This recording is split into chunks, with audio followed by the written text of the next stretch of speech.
呢台 Benz 係香港嘅朋友揸上嚟，叫我哋幫佢準備底盤嘅。我哋將個全部底盤件拆落嚟，發覺球頭全部冇事喎，就係呢啲膠套壞咗。嗰種情況嘅話，但係車子要求好高嘅。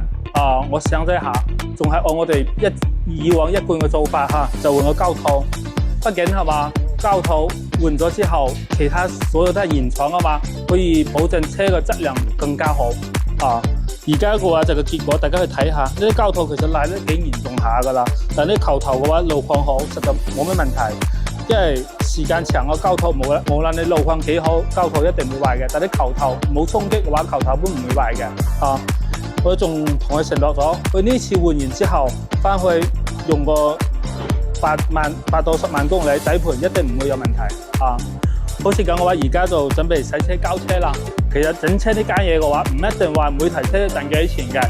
有時你幫車主慳到錢，大家當朋友一樣處，一世嘅客戶其實好重要啊嘛。